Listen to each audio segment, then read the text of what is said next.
Alright, I'm gonna be honest here. Ordering a list of Marvel Comics' most powerful alien symbiotes is more difficult than you might think, but I did it just for you. Maybe some of the rankings will surprise you. I'm Adam Andrews with Top 10 Nerd, and this is the 2022 list of the top 10 most powerful symbiotes. So far, at least. Coming in at number 10 is Hybrid. Hybrid is the fusion of 4 of the 5 Life Foundation symbiotes into a single symbiote. Riot, Lasher, Phage, and Agony all melded together and bonded to Scott Washington, a guard at the Vault, the supervillain prison. Allowing them to go free, Scott was fired and went through a pretty rough time, losing the use of both of his legs as well as his brother. 4 symbiotes, after reuniting with Scott, bonded with him, giving him back the ability to walk. The symbiotes, funnily enough, actually try to curb the anger inside Scott, but then again, since his symbiote was originally 4 different entities, Scott has to deal with 4 different voices inside of his head.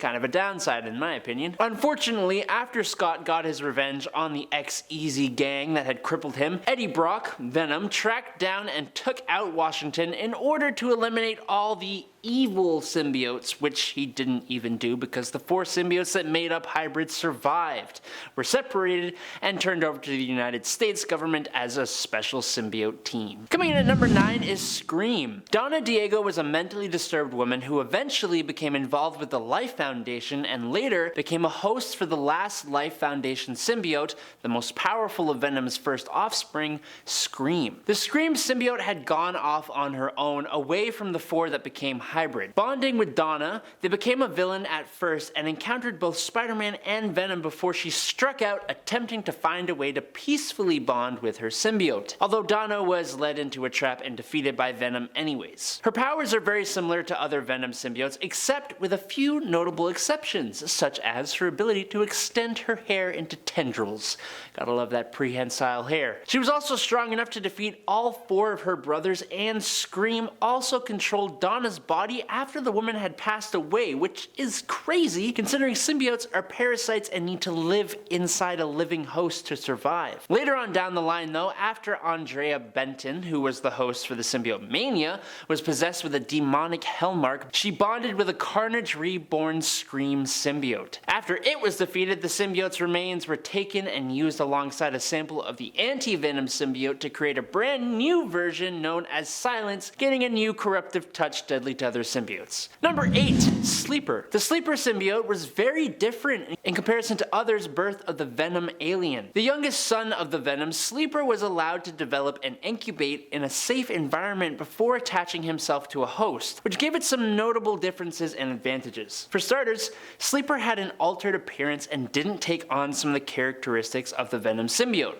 like the big Spider-Man like white eyes. He also didn't become a killing machine like most other symbiotes. It was mature and cool. Well, maybe a little bit smug. He has increased cognitive functionality, allowing Sleeper to take a much more measured approach to combat rather than just diving in head first like other symbiotes do. Sleeper is actually so intelligent that it lobotomized its host, Telkar, and used him as a puppet in order to avoid being influenced by the Kree warrior. Other than its unique look and intelligence though, Sleeper also developed unique abilities like being able to bend light to camouflage itself and release neurotoxins that can put its enemies to sleep. Pretty neat symbiote if I do say so myself. Number 7, Carnage. Carnage is the first major offspring of Venom, and he is literally insane. Being a red symbiote, Carnage is quite a bit more volatile than others of his already violent race. He is unpredictable and possibly even stronger than Venom in terms of raw power, but he becomes even crazier after bonding with serial killer Cletus Cassidy. As Cletus was already a serial de-lifer before becoming Carnage, the extra aggression caused by the bonding with a symbiote only made him more cruel and more dangerous. Carnage was such a threat to Venom that the Lethal Protector decided to form a truce with his enemy Spider-Man. Carnage was able to create weapons as well as crazier powers like traversing data and phone lines to attack people on the other side. But Cassidy's Carnage is actually pretty weak if you compare him to some of the symbiote's other hosts, like Norman Osborn, who bonded with the symbiote and then used his Goblin Serum to become the utterly terrifying Red Goblin, or when it bonded with a fraction of the power of a symbiote dragon. It even bonds with a great white shark at one point, except other symbiote-controlled marine life completely destroy him after Eddie Brock, King in Black, sentenced Carnage to pass away. And at number 6, it is Toxin. The son of Carnage, Toxin was believed to be the most powerful symbiote ever created, being the 1000th symbiote in the lineage of Venom, with Venom being the 998th and Carnage being the 999th. The raw power of Toxin was so great that he was feared even by the King in Black Krull, creator and leader of the symbiotes. Carnage became aware that he was pregnant with a new symbiote. However, even before the birth, he felt only disgust for his future newborn, for fear that it would become more powerful than him, but also because he was grossed out that, normally being a male, he could even be quote-unquote pregnant with a symbiote in the first place. I don't know, he's kind of weird. He therefore resolved to eliminate his offspring. Luckily for Toxin, Venom, who quickly learned the news, decided to protect the new symbiote and take him under his wing. So, trained by Venom and bonded with a New York City cop named Patrick Mulligan, Toxin's powers remained restrained and focused on doing purely good. His childlike personality prevented him from unleashing his full power, which is great because he has quite the power set. Toxin resists better heat and sound than other symbiotes. He can track anyone and has all the combined strengths of both Venom and Carnage. More recently, Toxin also developed a venomous bite, which is kind of null and void because his bite alone could probably take out anybody. Mulligan was eventually killed and his symbiote forcibly bonded to Eddie Brock before it found a new host named Bren Waters during the King in Black event. Number 5. Anti-Venom. The Anti-Venom symbiote was created when Venom bonded with Eddie Brock after the man was cured of cancer by Mr. Negative. So thanks to Mr. Negative's healing powers, Eddie's antibodies gave birth to a new kind of symbiote when Venom tried to rebond. Inverting the black and white of the original Venom symbiote, Anti-Venom is now mainly white instead of black. Nice! Oh, right, and he has different anti-symbiote powers. His touch is basically caustic to symbiotes and can destroy them with long enough exposure. Anti-Venom can cure people affected by things like radioactivity, parasites, diseases, and substances. He still has all the enhancements afforded by a symbiote. To make this symbiote even more impressive, Anti-Venom is resistant to heat and sound, the symbiote's most significant weaknesses. After Flash Thompson, Agent Venom, eventually lost the Venom symbiote, he bonded with an artificial replica of the Anti-Venom symbiote that he continues to use even after his death and recent resurrection. So I thought he was at least worth a mention here as well. Number 4. Bedlam. Following Dylan Brock's debut as the new Venom on Earth, and Eddie Brock taking on Knull's former role as the symbiote King in Black, Eddie was traveling the galaxy, inhabiting different symbiote bodies when he arrived in the Garden of Time, being transported to the future. While there, he encountered other Kings in Black, with one in particular standing out. Bedlam, who was unstuck in time, was a giant symbiote powerhouse even compared to other Kings in Black throughout time. Bedlam is unfathomably strong and possesses some rather useful abilities to boot. Like Eddie himself, Bedlam is able to possess and control other symbiotes. He can also project his consciousness into the past and future, allowing him to give Brock a real run for his money. He bites off Brock's arm and is seemingly prepared to devour him completely, though he ends up fleeing after being distracted by Finnegan, which is another King in Black. So there's too many of them.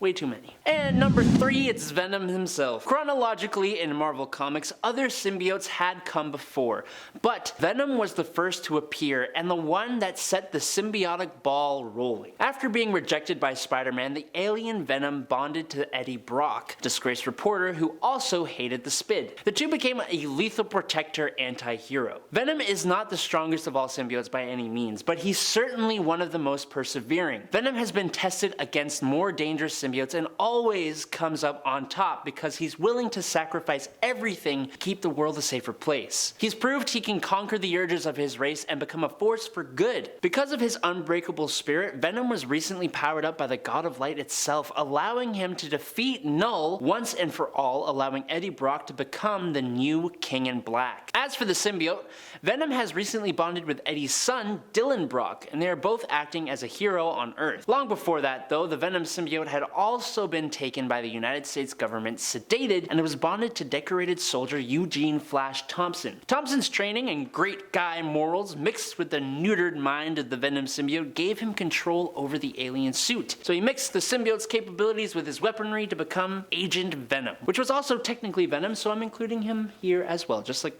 up before. Number 2, Grendel. Grendel himself is a symbiote dragon, which is really cool. He was created billions of years ago by the Klyntar or symbiote god Krull, manifesting itself from his own blood. The symbiotic dragon, alongside others like him, rampaged across the cosmos for billions of years with the purpose of attacking and slaying pantheons of gods in Krull's name. It was actually more like Krull was remote controlling the dragons to do his bidding, but hey, you know, tomato tomato. Grendel is considered far more powerful than a standard symbiote and is capable of annihilating godlike beings. Standard symbiote weaknesses to fire and sonic weaponry are not as threatening, and these dragons could actually breathe fire and shoot energy blasts. They are extremely fast, traveling through space at speeds similar to the Silver Surfer, and they're tough as nails. The Grendel could merge with other dragons and symbiotes to create a super large entity, making it even more dangerous. For a time, Carnage was in possession of a fragment of the Grendel symbiote and was able to create his own army, gain the powers of a spirit of vengeance, resurrect Scream and make her part of his army, and was powerful enough to warrant an entire team of A-list Avengers to try and defeat it. Grendel is awesomely terrifying. And coming in at number 1 is All Black. I mentioned Krull when talking about Grendel, but the problem is that Krull himself is the god and creator of symbiotes, but he himself is not a symbiote. But being their father, basically, he deserves mentioning at the very least. But for this point though, how about we talk about the very first symbiote he created? All Black. Initially born as the Necrosword, was the first symbiote ever created from the shadow of the evil deity and softened with the divine power of a slain celestial head. It was basically a sword, created from living darkness, and it gives its wielder an exceeding level of power and capability, enough to be able to slay gods. After removing the All Black away from Krull, the alien Gore is corrupted by both his hatred of gods and the dark symbiote itself, and he continues the butchering of the gods started by Krull. Now, long after Gore's defeat, in the King Thor timeline, King Thor uses it to stop Galactus from consuming the Earth. But then the All Black connects to Galactus, who becomes Galactus the World Butcher. So then when Ego the Living Planet arrives, the All Black goes to Ego and transforms him into the Ego the Necroplanet, who then eats Galactus. Very confusing. But then, the Ego is destroyed by this timeline's Loki, who takes the All Black Necrosword and becomes Loki the All Butcher. This sword needs to just chill out for ever, please. It's too much. Hey, you! Yeah, you've reached the end of the list. A round of applause for this one right here. Good job. Since you enjoyed it enough to make it here though, why not like, comment, and even subscribe here at Top 10 Nerd to get more videos like this one. I've been your host, Adam Andrews. You can find me on Instagram at _Schmadam. And until next time, peace out, nerds.